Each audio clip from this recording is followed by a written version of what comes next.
Ce n'est pas moi qui vous dirai le contraire. Le travail des médias et de la presse servent aussi à la mémoire d'un pays. Au Nigeria, des jeunes bénévoles se sont donc mis en tête d'archiver 50 années de presse papier depuis l'indépendance jusqu'en 2010, c'est-à-dire la date des premiers journaux en ligne. Et ceci pour que leurs compatriotes puissent accéder à leur histoire en ligne. On écoute le récit, il est signé Lionel Bellon avec Laure de Matos.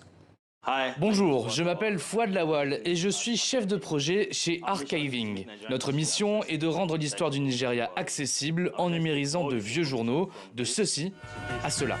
Un projet ambitieux, d'aucuns diraient titanesque, mené par une douzaine de bénévoles dans ce paisible bureau de Lekki dans la banlieue de Lagos. Numériser toutes les éditions de tous les journaux publiés au Nigeria depuis le 1er janvier 1960, année de l'indépendance, jusqu'à fin décembre 2010. 50 titres de tout le pays ont été identifiés, 18 627 éditions, 360 000 pages de journaux, 700 000 articles.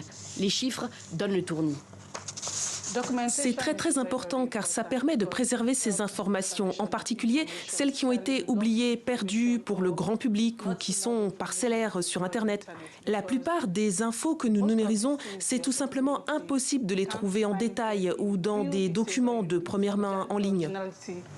Fouad Lawal, un ancien journaliste, et ses camarades veulent donner la possibilité à leurs concitoyens de se plonger dans 50 années de l'histoire de leur pays. 50 années pendant lesquelles le Nigeria a connu 15 dirigeants différents, 5 coups d'État, une guerre civile, une dictature brutale. Mais la grande histoire n'est pas seulement ce qui intéresse l'équipe d'Archiving.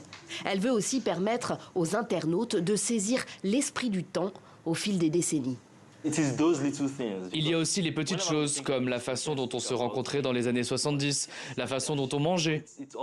Quand le riz jollof est-il devenu un plat courant au Nigeria? Quand a-t-on commencé à devenir fou pour du riz jollof? Certainement pas dans les années 60.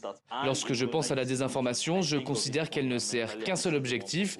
Il y a un énorme vide d'information et nos archives vont le combler. La plus grande difficulté pour eux a été d'obtenir l'autorisation de chaque éditeur de journal, comme la loi nigériane sur la propriété intellectuelle l'impose. Environ 20% des archives sont déjà disponibles gratuitement sur le site archivi.ng. Archiving a reçu un peu plus de 35 000 $ de dons pour se financer et a besoin de 100 000 $ pour aller jusqu'au bout du projet.